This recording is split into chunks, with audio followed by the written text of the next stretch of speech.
Apocalipse, capítulo de número 3, irmãos. Apocalipse, capítulo de número 3, do versículo 7 ao versículo de número 8.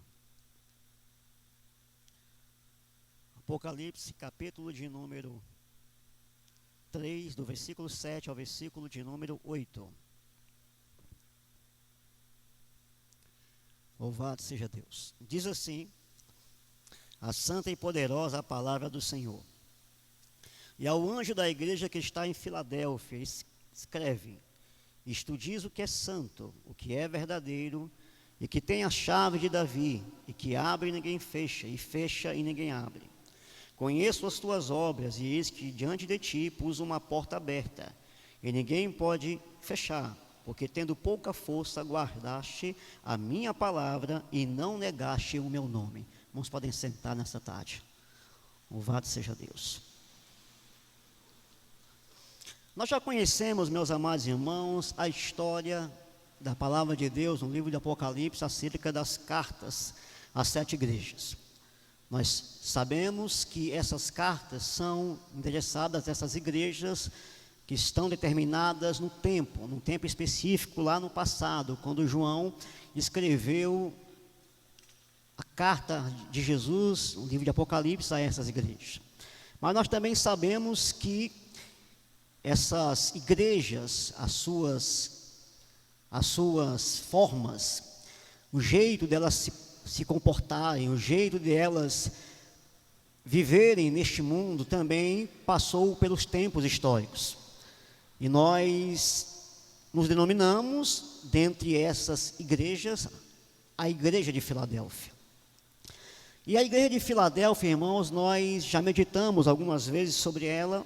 E nós, como eu disse aqui, nós temos falado que nós representamos esta igreja no tempo.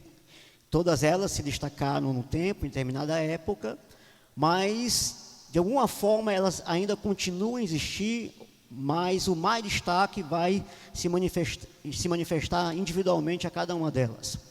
Nós acreditamos que somos a Filadélfia. E nessa tarde, irmãos, eu queria meditar com os irmãos sobre a essência da igreja de Filadélfia. Eu queria meditar com os irmãos sobre a consequência de ser a igreja de Filadélfia e a promessa de ser a igreja de Filadélfia. Quando falamos em essência de ser a igreja de Filadélfia, nós temos que perceber que a igreja de Filadélfia era uma igreja, irmãos, que era santa. Era uma igreja que era santa, não apenas uma santidade posicional. Quando nós aceitamos a Jesus Cristo em nossa vida, nós somos colocados no corpo de Cristo. E assim nós começamos a pertencer à igreja de Jesus. Nesse momento, Deus nos santifica, porque estamos na igreja, no corpo de Cristo. Essa santificação, ela é posicional. Nós estamos em Cristo Jesus, que nos santificou. Mas a igreja invisível, aonde nós estamos, quando aceitamos a Jesus, aonde não há placa de igreja, aonde não há ali um ministério, mas crentes que em todo lugar, em todas as épocas, em todo o mundo, passaram a fazer parte desta igreja universal, a igreja que está em Cristo Jesus, esta igreja invisível que é santa. Existe também, meus amados irmãos, uma responsabilidade também para com a igreja local. Da mesma forma que a igreja invisível, ela é santa, também existe uma responsabilidade para nós que fazemos parte da igreja local, a igreja que está espalhada em vários lugares no mundo, e nós, como crentes de Jesus, que participamos desta igreja local, nós temos a responsabilidade também de ser santo. Portanto, essa santificação em Cristo Jesus, ela não é apenas, irmãos, posicional, ela é também individual, ela é progressiva na nossa vida. A nossa responsabilidade não é apenas de participar de um corpo de Cristo invisível, espiritual, onde Ele tem a sua igreja santa, que não entra pecado, a qual Ele lavou pelo seu sangue, mas nós temos a responsabilidade de ter uma santificação progressiva, que revela a igreja invisível na igreja local.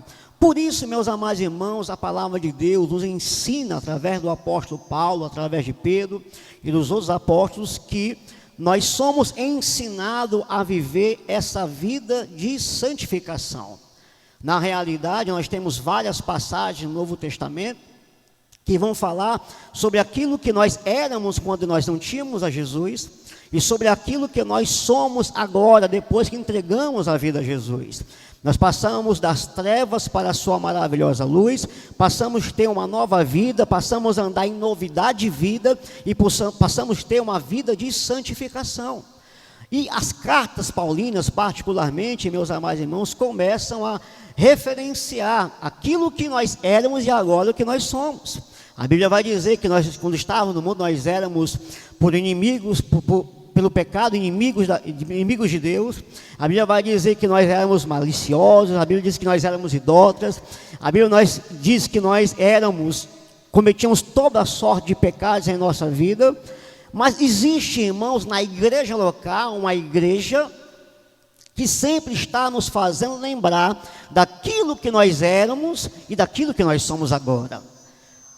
O ensino da palavra na igreja, quando aproveitamos, por exemplo, as escolas dominicais, quando aproveitamos, por exemplo, os grupos familiares, quando nós participamos dos cultos de doutrinas, nós estamos sempre sendo exortados, admoestados, sempre estamos sendo relembrados, irmãos, da vida que nós somos e a vida de obediência que nós temos que ter mediante o ensino da palavra de Deus. Então, constantemente, a igreja, irmãos, para se aplicar a esta igreja invisível, que é a igreja perfeita, que não tem mancha, que não tem mácula, em Cristo Jesus, esta igreja espiritual em Cristo Jesus, ela se adequa na igreja local, quando se ensina a palavra de Deus. Por isso o apóstolo Paulo vai dizer em 2 Timóteo 3,16, toda a escritura é divinamente inspirada, é proveitosa para repreender, para redarguir, instruir em justiça, para que o homem de Deus seja perfeitamente preparado para toda boa obra. Portanto, meus irmãos, é através dessas reuniões que nós somos exortados a andar em santidade, através da palavra de Deus que nós somos exortados a andar em santidade. Qual é o resultado disso, irmãos? É uma igreja que vai ter menos pessoas disciplinadas. Serão pessoas que cairão menos em pecado. É uma igreja que dá nome aos bois.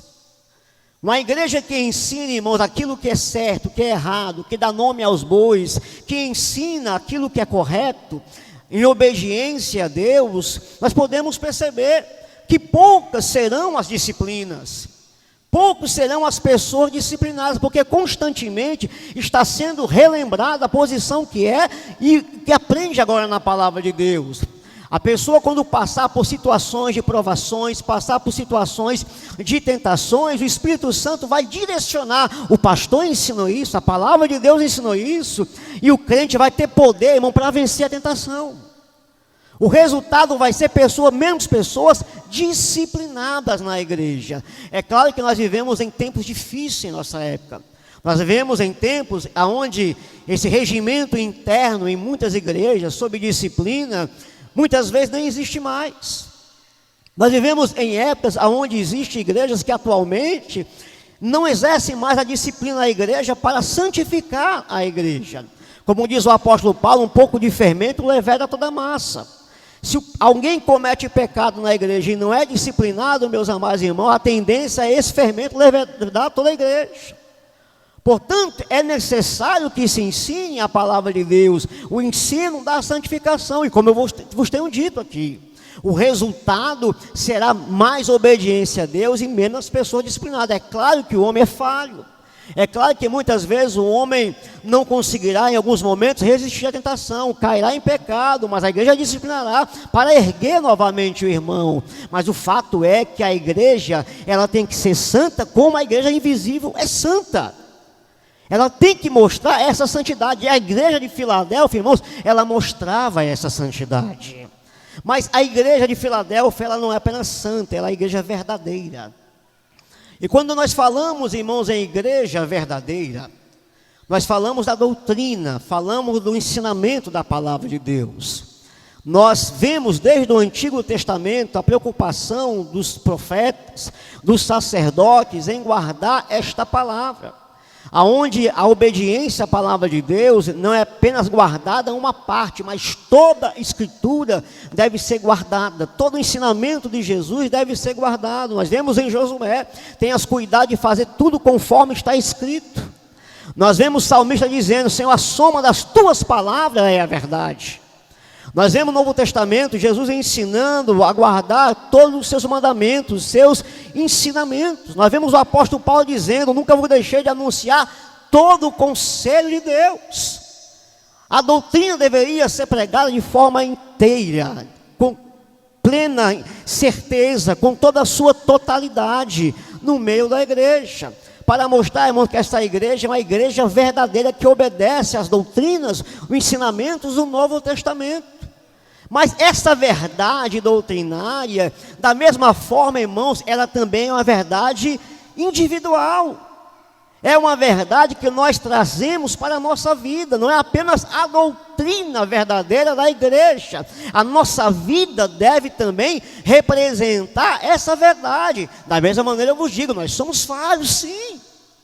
Mas nós temos que ter um espelho, nós temos que ter, irmãos, uma visão de que, para agradar a Deus, nós temos que nos santificar e guardar a sua verdade na sua inteireza. E essa verdade também é individual. A palavra de Deus diz, irmãos, em Efésios, a partir do capítulo 4, versículo 25, que nós temos que falar a verdade cada um com o nosso próximo. A verdade de Deus deve estar na igreja, mas também deve estar, irmão, dentro do nosso coração, dentro da nossa vida. A nossa vida deve ser uma vida de santificação, sim, mas também deve ser uma vida onde o crente, irmãos, prega, vive a verdade aonde ele estiver. Essa verdade deve fluir da sua vida, deve ser uma vida de santidade, mas o crente, irmãos, deve falar a verdade cada um com o seu próximo, como diz aqui a palavra de Deus. E diante, irmão, desta verdade e santidade que a igreja de Filadélfia tem que ser, eu me lembro, meus amados irmãos, de uma história que eu gosto muito na Bíblia, que é a história de Marta e Maria. A palavra de Deus diz que Marta e Maria receberam Jesus em sua casa. A Bíblia diz, meus amados irmãos, que Marta ficou preocupada e ansiosa com muitas coisas, e ela começou lá a fazer os afazeres para servir Jesus. E enquanto isso, irmão, Maria estava aos pés de Jesus ouvindo a palavra. E a Bíblia diz que Marta foi pedir até Jesus, para que Jesus mandasse Maria ajudá-la no serviço. E Jesus olhou para ela e disse: olha, você está ansiosa com muitas coisas, mas uma só é necessária, e a tua irmã escolheu a melhor parte e não será tirada. Nós temos uma lição, meus irmãos, muito boa nessa história. A lição de que, primeiro, o cristianismo, ele vai ao encontro das pessoas. A lição de que o cristianismo, ele chega nas cidades, ele chega nos lugares. A lição de que o cristianismo, ele pode entrar dentro de um lar. A lição de que o cristianismo pode entrar dentro de uma família. Mas ao mesmo tempo, irmãos, aprendemos essa lição, que Jesus Cristo, ele quer entrar dentro do coração das pessoas. A palavra de Deus diz que Maria estava aos pés de Jesus ouvindo a palavra. Enquanto uma estava trabalhando para servir Jesus, a outra estava ouvindo a palavra de Jesus por meio de fé, para receber Cristo em seu coração. O que eu quero dizer, irmão, é que nós vivemos um cristianismo, muitas vezes, onde as pessoas têm abraçado de forma externa apenas o cristianismo de lá de fora. O cristianismo chega nas ruas, o cristianismo chega nos lugares, o cristianismo chega nas casas. Não é à toa, irmão, que nós temos vários lares que se dizem evangélicos, vários lares que se dizem cristãos, porque o cristianismo chegou naquele lar, o cristianismo chegou naquela família, mas faltou chegar no coração, irmãos.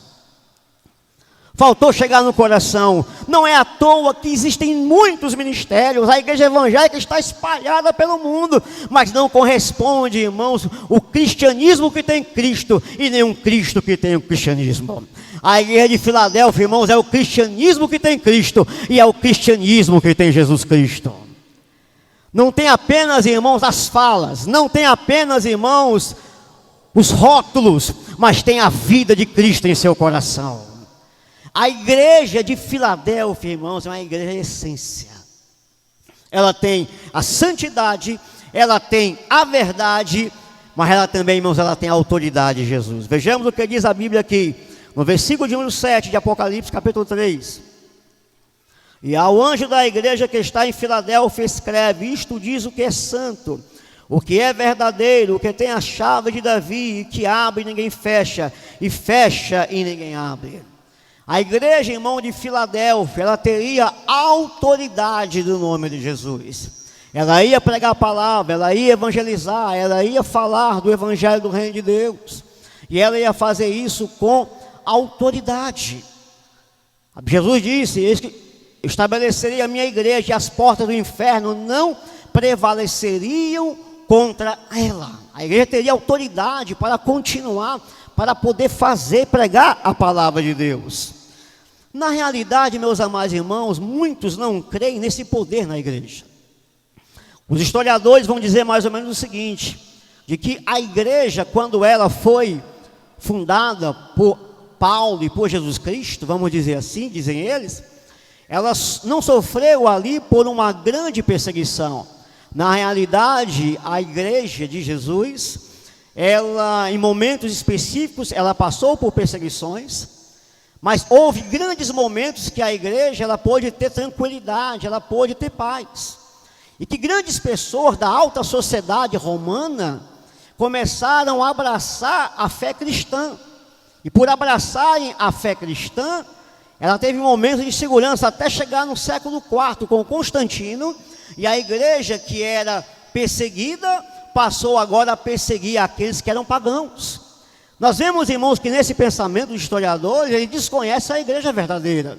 Ou seja, existia uma igreja que, segundo eles, é a igreja de Jesus, segundo eles, é a igreja de Constantino, a igreja cristã, que se uniu ao Estado romano, ao Império Romano, e essa igreja cristã, que segundo eles é a igreja de Jesus, é a igreja de Paulo, é a igreja de Tiago, que começou a perseguir agora os pagãos. Agora os pagãos que perseguiam a igreja, agora que estavam sendo perseguidos pela igreja. E onde é que entra a igreja verdadeira aí, meus amados irmãos?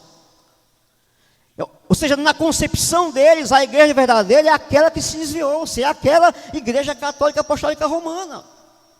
Mostrando, meus amados irmãos, que desconhecem esse fato de que a igreja verdadeira realmente ela foi perseguida, mas ela foi perseguida sim. Houve momentos de tranquilidade, houve momentos, irmãos, que ela teve paz, mas houve momentos, irmãos, de grande perseguição e continuou sendo perseguida século após século pela igreja católica romana, mas ela não se acabou, porque Jesus estava com ela. Ela não se acabou, irmãos. Ela chegou até os nossos dias, porque as portas do inferno não prevaleceram contra a igreja do Senhor. E essa igreja, irmãos, foi a igreja que teve a autoridade, a qual o apóstolo Paulo, irmãos, ele viveu e mostrou a sua verdade e não se envergonhou desta palavra. Portanto, a igreja, irmãos, em essência, ela é santa. Ela tem a verdade e ela tem autoridade. Por quê? Porque o seu cabeça, irmãos, é Jesus. Ele é aquele que é santo, ele é aquele que é verdadeiro, ele é aquele que abre a porta e ninguém fecha, fecha a porta e ninguém abre. Em essência, a igreja é assim. Mas qual é a consequência de ser assim? Qual é a consequência, irmão, de ser da igreja verdadeira? A consequência é a perseguição. A consequência de ser da igreja verdadeira é a consequência de ser perseguida. Nós vivemos, irmão, nessa igreja de Filadélfia, onde ela é perseguida. Nós vivemos em épocas de apostasia, onde os homens não têm prazer na palavra, têm comichões nos ouvidos. Muitas doutrinas são inventadas em nossos dias, é a doutrina ao seu bel prazer, não é a doutrina mais de Jesus. Vivemos em épocas de grande apostasia, onde o homem não quer mais servir a Cristo, mas o homem quer que Deus sirva a ele em todos os fatores e métodos. Nós vivemos numa época, irmão, de grande frieza espiritual. Como eu disse aqui, as pessoas dizem ter Cristo, mas não querem o cristianismo bíblico. E às vezes é o contrário, as pessoas dizem que têm o cristianismo, mas não mostram Cristo nos seus corações. Elas conseguem falar de coisas boas, elas conseguem falar de moral, elas conseguem falar, combater o aborto, conseguem combater muitas coisas, irmãos, que são erradas, que combatem a família, a base da sociedade cristã, mas elas não conseguem dizer que isso é por causa de Jesus. É como se elas tivessem vergonha de dizer que Jesus é que disse isso. As pessoas conseguem falar bem, falar coisas boas, conseguem mostrar os seus valores, mostrar que a família é importante, conseguem ensinar até coisas muito boas, mas omitem o nome de Jesus, parece que tem vergonha do nome de Jesus. Mas o apóstolo Paulo, irmão, não tinha vergonha do nome de Jesus. Ele disse: eu não me envergonho do Evangelho. Eu não me envergonho do Evangelho. Às vezes tem crente, irmãos, que evangeliza, que fala o que é bom. Ele só não fala em nome de Jesus. Ele se apresenta para ensinar o que é correto, para ensinar o que é certo, mas na hora de falar o nome de Jesus, ele se omite para falar o nome de Jesus, parece que tem vergonha do nome de Jesus, aonde ele está. Ele consegue dar uma opinião daquilo que é certo, o que ele acha, o que ele pensa, mas na hora de falar o nome de Jesus, ele omite o nome de Jesus, como se tivesse vergonha de falar do nome de Jesus. Mas o apóstolo Paulo disse: eu não me envergonho do Evangelho, porque é o poder de Deus para a salvação de todo aquele que crê. Meus amados irmãos, somente o poder de Deus para realmente o Paulo, irmão, deixar o que ele deixou. Veja a época do apóstolo Paulo. Era uma época, irmão, da filosofia helenista, do mundo helenista. Todo mundo se exibia, irmãos, com a filosofia helenista grega. Toda a cidade queria ter, meus amados irmãos, o status grego. Era a filosofia grega, era o ensinamento grego, era a cultura grega. Os médicos eram gregos, muitos médicos eram gregos, poetas eram gregos, filósofos eram gregos, Hipócrates, que era médico, era grego. Todo mundo queria, irmão, se espelhar na filosofia helenista, porque o padrão de status naquela época, irmãos, era a filosofia helenista. Roma abraçou a filosofia helenista, os outros povos abraçavam a filosofia helenista, o Ocidente abraçou a filosofia helenista, os padrões helenistas, porque, irmãos, era status naquela época. Mas Paulo, irmão, disse: eu não me envergonho do Evangelho. O que estava em alta, irmãos, era a razão, a filosofia. Mas, irmãos, a filosofia não salvava. A filosofia, irmãos, a cultura helenista não salvava, não transformava o homem. Mas o apóstolo Paulo, irmãos, experimentou em Jesus, no Evangelho, a salvação e o perdão dos seus pecados. Tem gente que diz: não, mas o apóstolo Paulo não conhecia a filosofia helenista. Conhecia sim. A Bíblia diz que ele conhecia, era um homem letrado, conhecia os poetas, conhecia, mas ele deixou porque ele conhecia algo melhor, que foi Jesus Cristo em sua vida. Paulo, irmãos, também disse: eu também não me vergonho dos judeus, eu não me vergonho do Evangelho. Paulo também, irmãos, era judeu. Paulo, irmão, também deixou pelo Evangelho aquilo que ele era tribo de Benjamim. Experimentou, meus amados irmãos, tudo aquilo que a doutrina judaica apresentava, os ritos mosaicos, as cerimônias. Conhecia, aprendeu aos pés de Gamaliel. Era bonito o culto mosaico, era bonito o culto sacerdotal, as vestes, as cerimônias. Mas ele, irmãos, abraçou o Evangelho. Nem uma coisa nem outra, irmãos. Eu não me envergonho do Evangelho, que é o poder de Deus. Meus amados irmãos, eu fui visitar uma pessoa essa semana.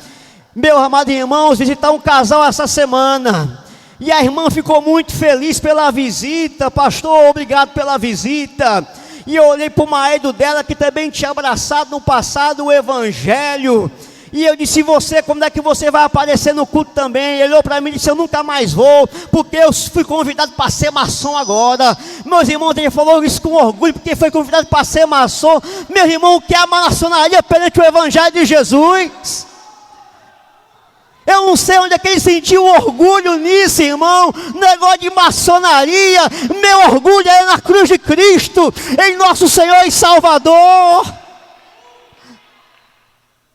Esse aí nunca conheceu Jesus. Esse aí nunca experimentou, irmão, Jesus no coração. Porque quando experimenta não tem mais volta. Aleluia. Não me envergonho do Evangelho. A igreja de Filadélfia, irmãos, ela é assim porque ela tem um cabeça que é Jesus. Louvado seja Deus. Mas a igreja de Filadélfia, irmãos, ela tem promessas. Ela tem promessas para ela. E uma dessas promessas, irmãos, é ter uma porta aberta.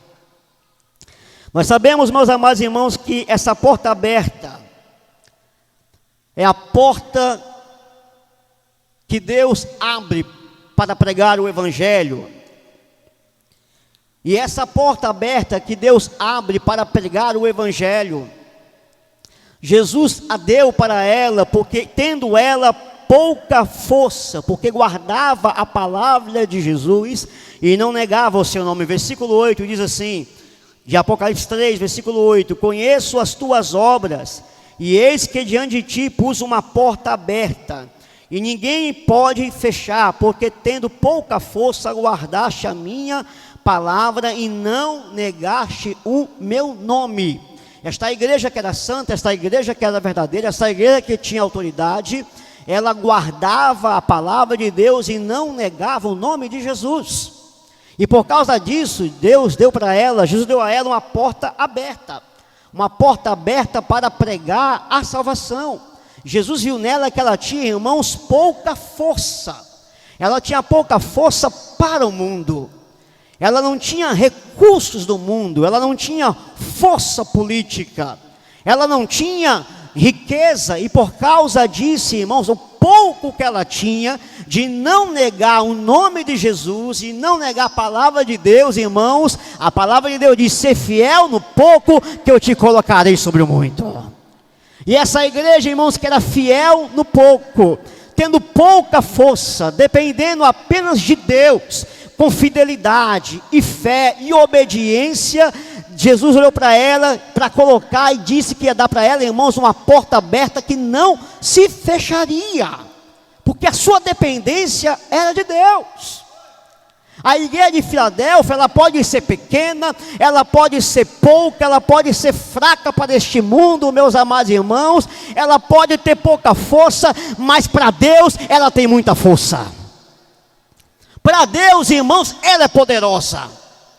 Para Deus, ela é grande. E Deus abre a porta para ela. Agora, a grande questão nessa tarde, e isso aqui, irmãos, é o fio da mensagem. Se nós temos esta porta aberta, se Deus abriu uma porta para nós, escancarou, irmãos, esta porta para nós, para poder pregar a palavra de Deus, se essa porta está escancarada, nós temos que aproveitar essas oportunidades. Note, a igreja de Filadélfia, ela tem essência santa, verdadeira e tem autoridade. Se a igreja de Filadélfia tem consequências, ela sofre perseguição, a apostasia é luta contra ela, a perseguição contra ela é menosprezada neste mundo, pelo mundo e por aqueles que se dizem cristãos.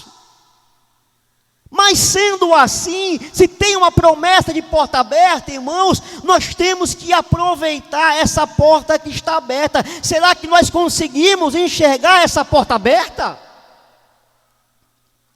Ou nós estamos dizendo, não pastor, as portas estão fechadas. Pastor, as almas estão se convertendo muito pouco. A igreja de Filadélfia não tem tido oportunidade para abalar esse mundo, pastor. A igreja de Filadélfia tem promessa de porta aberta, mas as portas estão fechadas. Cadê, pastor, essa porta aberta?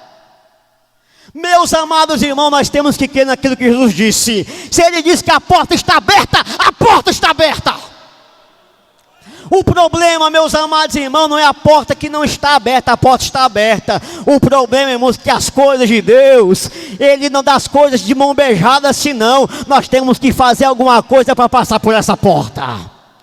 Nós temos, irmãos, que realizar alguma coisa, irmãos, para que nós possamos aproveitar as oportunidades e enxergar essa porta aberta que Deus fez para nós. Lembramos, irmão, dos episódios do Novo e do Antigo Testamento, das graças e misericórdia de Deus para com seu povo, para com a sua igreja. Lembremos, irmãos, de Israel no Novo Testamento, que por 400 anos foi escravizado no Egito, mas Deus foi lá buscar o seu povo, irmão, com o braço forte, mão estendida, para tirar, irmãos, Israel do Egito, usando o seu servo Moisés. E a Bíblia diz, irmãos, que o povo saiu do Egito, vieram as pragas, e de repente, meus amados irmãos, tinha o mar na frente, de repente, irmãos, o exército de Faraó atrás, e o povo começou a se lamentar.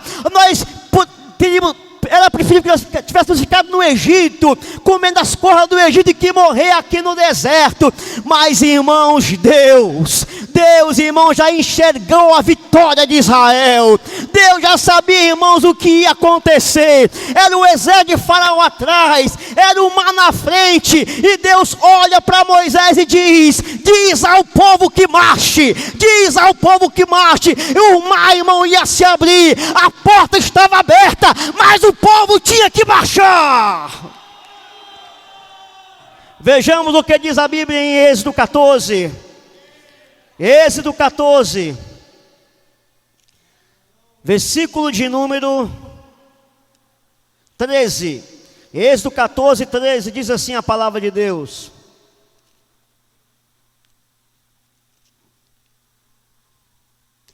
versículo 13 em diante, até o 15 diz: Moisés, porém, disse ao povo: não temais, estais quietos e vede o livramento do Senhor, que hoje vos fará, porque os egípcios que hoje vistes, nunca mais o tornareis a ver. O Senhor pelejará por vós, e vos calareis. Então disse o Senhor a Moisés: porque clamas a mim? Diz aos filhos de Israel que marchem. Meus amados irmãos, não adianta ter a porta aberta se tiver crente parado para não fazer nada. Não adianta a porta aberta se não tiver crente com coragem, com fé, irmão, para seguir avante, para marchar. Tem que marchar, tem que ir para frente, tem que ser audacioso, porque a porta está aberta na pregação do Evangelho. Vejamos o que diz a Bíblia também, meus amados irmãos, em 2 Reis, capítulo de número 5.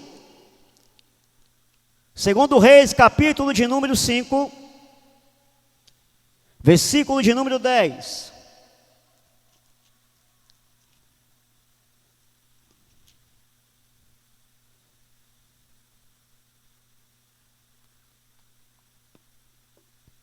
A história de Naamã diz assim, a partir do versículo, vamos ler a partir do versículo 8. Diz assim: sucedeu, porém, que ouvindo Eliseu, o homem de Deus, que o rei de Israel rasgara as suas vestes, mandou dizer ao rei: porque rasgastes as tuas vestes, deixa eu vir a mim, e saberá que há profeta em Israel. Veio, pois, Naamã com os seus cavalos e com o seu carro, e parou à porta da casa de Eliseu. Então Eliseu lhe mandou um mensageiro dizendo: vai e lava-te 7 vezes no Jordão, e a tua carne será curada, e ficarás purificado. Porém Naamã muito se indignou, e se foi dizendo: eis que eu dizia comigo, certamente ele sairá, pôr-se-á em pé, invocará o nome do Senhor seu Deus, e passará a sua mão sobre o lugar, e restaurará o leproso. Não são porventura Abana e Farpá, rios de Damasco, melhores do que todas as águas de Israel? Não me poderia eu lavar neles e ficar purificado? E voltou-se e foi com indignação. Então chegaram-se a ele os seus servos, e lhe falaram e disseram: meu pai, se o profeta te dissesse alguma grande coisa, porventura não farias? Quanto mais dizendo-te: lava-te e ficarás purificado? Então desceu e mergulhou o Jordão 7 vezes, conforme a palavra do homem de Deus, e a sua carne tornou-se como a carne de um menino, e foi purificado. Essa história, irmãos, é a história de Naamã, o homem leproso, comandante do exército inimigo. A Bíblia diz, meus amados irmãos, que ele ficou sabendo do profeta Eliseu que teria a possibilidade de curar daquela lepra. E ele foi atrás, irmão, do profeta Eliseu.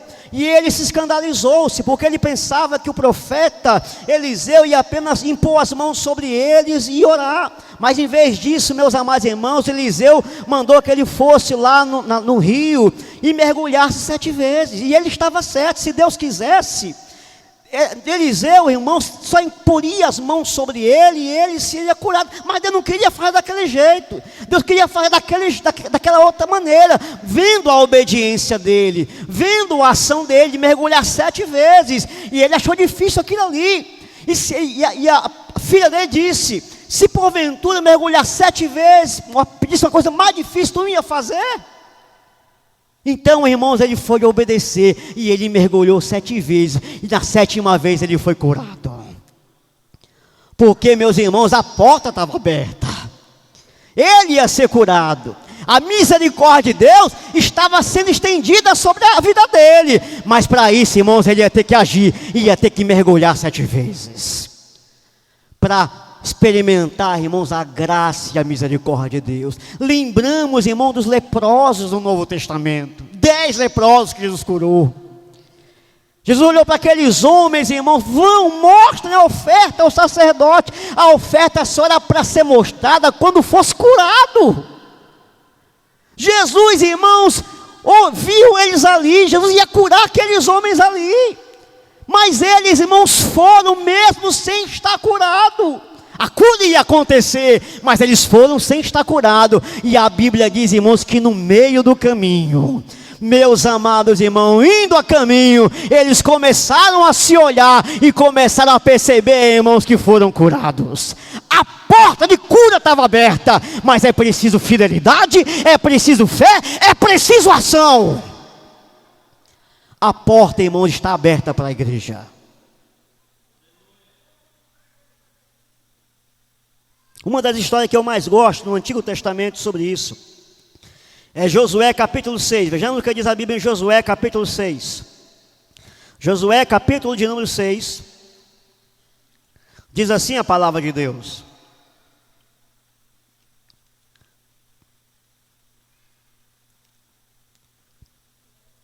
a respeito, irmão, da destruição da muralha de Jericó. Diz assim a partir do versículo de número 1. Ora, Jericó estava rigorosamente fechada por causa dos filhos de Israel. Ninguém saía e ninguém entrava. Então disse o Senhor a Josué: olha, tenho dado na tua mão Jericó, ao seu rei e aos seus homens valorosos. Vós, pois, todos os homens de guerra, rodeareis a cidade, e cercando uma vez, assim farei por 7 dias. E 7 sacerdotes levarão 7 trombetas e chifres de carneiro diante da arca. E no 7º dia rodeareis a cidade 7 vezes, e os sacerdotes tocarão as trombetas. E será que tocando e prolongadamente a trombeta de chifre de carneiro, ouvindo voz o sonido da trombeta, todo o povo gritará com grande brado, e o muro da cidade cairá abaixo, e o povo subirá por ele, cada um em frente. Vejamos essa história, meus amados irmãos. Aqui no versículo 1 vai dizer que a cidade de Jericó, irmãos, estava rigorosamente fechada por dentro e por fora. Visivelmente, irmão, ela estava fechada por dentro e por fora. Segundo a cidade de Jericó, o rei de Jericó, a cidade estava fechada, estava segura, mas os olhos de Deus, meus irmãos, já tinha caído, já tinha tombado. E a Bíblia diz, meu irmão, no versículo 2, que o Senhor vê isso. Então disse o Senhor a Josué: olha, tendo dado na tua mão a Jericó, o seu rei e os seus homens valorosos. Ou seja, a cidade já tinha sido dada, irmãos, nas mãos de Israel. Versículo 3: vós, pois, todos os homens de guerra, rodeareis a cidade, cercando uma vez, e assim farei por 7 dias. A cidade ia ser de Israel. Mas Deus pediu uma coisa para Israel: para rodear a cidade, para cercar a cidade. Pediu para trocar trombeta o sacerdote, e depois, irmão, pediu para gritar. Ou seja, meus amados irmãos, a porta está aberta, mas tem que rodear, tem que cercar, tem que gritar, tem que trocar trombeta. Não adianta, irmão, ter a porta aberta, irmão, se a gente não cercar. Meus amados irmãos, nós estamos vivendo em momentos difíceis. Momentos, irmãos, onde o mundo quer cercar a igreja, quer cercar a família, quer cercar os nossos filhos. O mundo, irmão, está cercando a cristandade, está cercando a igreja. Mas vamos reverter esse jogo, vamos reverter essa situação, vamos se encher do Espírito de Deus, porque a porta está aberta. Quem vai cercar somos nós. Aleluia! Está na hora, irmão, de reverter esse quadro. Está na hora de reverter essa situação. Está na hora da igreja montar o cerco, tocar trombeta em Sião, não se abalar, porque Jesus Cristo está no meio dela. A porta está aberta. Aleluia, vamos rodear, meu irmão, vamos deixar, irmão, do diabo rodear a nossa vida. Ele anda, irmão, rugindo como um leão, buscando a quem possa tragar. Ele fica rodeando o crente, rodeando, irmão, a família, rodeando para lá, rodeando para cá. Mas agora começa a rodear o diabo. Faça o contrário, irmão, começa a ter intrepidez, começa a ter ousadia, não deixa de te rodear. Começa agora a rodear, cercar o inimigo em nome de Jesus. Aleluia. Meus amados irmãos, eu creio nessa promessa de que a porta não se fechou. Jesus disse: olhai para os campos que estão brancos para a ceifa, olhai. Mas pastor, a época é diferente, o homem está com o coração duro. Não, irmão, são nós que estamos com o coração duro.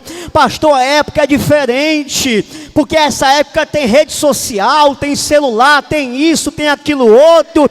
Meus amados irmãos, o problema não é o celular, o problema é o coração do homem que é pecador. O problema, irmão, não é a tecnologia, o problema é o seu coração que é mau. O que sai do homem é que contamina o homem: a inveja, a luxúria, a malícia, as loucuras, o adultério, a prostituição.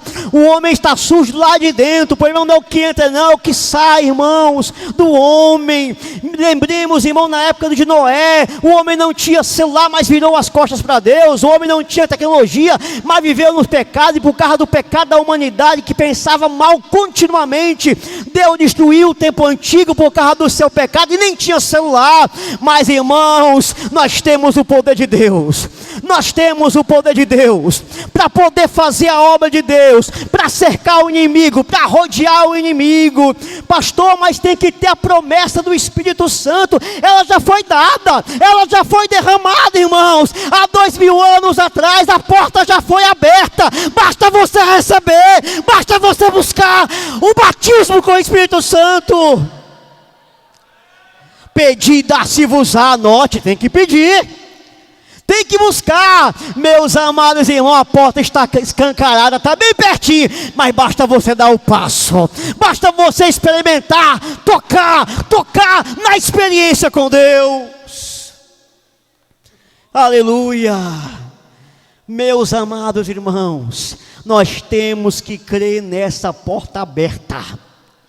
Não podemos mais, irmãos, perder oportunidades que Deus venha nos conceder na pregação do Evangelho. Nós temos que aproveitar essas oportunidades. E Deus nos ama. Apocalipse capítulo 3, diz a partir do versículo 9: eis que os farei da sinagoga de Satanás os que dizem judeus e não são, mas mentem. Eis que eu farei que venham e adorem prostrados aos teus pés, e saibam que eu te amo. Nós somos menosprezados, nós somos humilhados, nós somos bitolados, nós somos radicais para muita gente, nos chamam de legalista, meus amados irmãos. Mas um dia, irmão, vão ver, irmãos, que Deus nos ama, que nós estamos, irmãos, com Deus, na sua palavra, no seu nome. Versículo 10: como guardaste a palavra da minha paciência, também eu te guardarei da hora da tentação. O crente, irmãos, guarda a hora da paciência de Deus. Não é só a tua paciência que é importante, é a paciência de Deus que é importante. O mais importante não é a tua palavra de paciência. O mais importante, meus amados irmãos, é a palavra da paciência de Deus. A minha paciência pode ter até acabado, mas eu confio na paciência de Deus, irmãos, que sabe que eu suporto ainda mais a provação. Os salmistas, irmãos, no Antigo Testamento, se nós lermos o livro de Salmos, nós vamos ver, meus irmãos, umas coisas meio esquisitas. Eles confiavam em Deus, recebiam a vitória, de repente no mesmo salmo a luta vinha de novo, e recebia a vitória. Nós conseguimos ver 3 vezes as mesmas coisas acontecendo num salmo só. Senhor, salva-me da minha angústia, o Senhor me salvou, me restaurou, me alegrou. Aí a tribulação veio de novo, e o Senhor salvou de novo, e assim por diante. No Antigo Testamento, irmãos, os salmistas falavam as coisas assim, mas que hoje nós entendemos. No Salmo 44, por exemplo, a Bíblia diz, meus amados irmãos, que o salmista Davi, ele está preocupado, irmãos, com o seu povo, com a sua nação, e ele começa a dizer: Senhor, nos salva, nos guarda, porque nós não confiamos em cavalos, nós não confiamos em flechas, nós não confiamos em espada, nós confiamos no Senhor dos Exércitos. A nossa força não é a nossa espada, a nossa força é porque o teu Senhor vai conosco. Aí de repente, irmão, o salmista Davi diz o seguinte: agora, Senhor, o que foi que aconteceu, Senhor? Porque nós saímos à batalha e tu não foste conosco. Senhor, nós saímos à batalha e nós perdemos. Senhor, o que está acontecendo? Senhor, tu nos abandonou. Senhor, eu estou examinando aqui o meu coração, eu estou examinando aqui o coração de Israel. Israel não está em pecado, nós não estamos em pecado, nós estamos obedecendo a tua aliança, nós estamos obedecendo os teus mandamentos, mas os ímpios estão prevalecendo sobre nós. Aí Davi diz: Senhor, como ovelha ao matadouro, nós somos levados a ti todos os dias. Sabe por quê, meu irmão? Porque se o crente pecar, meus irmãos, ele passa a luta. Se o crente errar, ele passa a luta, mas se não obedecer, ele passa também. Crente fiel passa a luta, crente fiel passa a perseguição também, irmão, porque o mundo odeia a palavra de Deus, o mundo odeia, irmãos, o Evangelho, o mundo, irmãos, é trevas, o mundo já no maligno, meu irmão.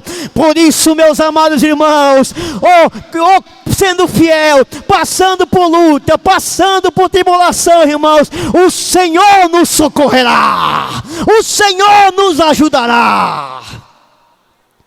Como guardaste a palavra da minha paciência, também eu te guardarei da hora da tentação que há de vir sobre o mundo, para tentar os que habitam na terra.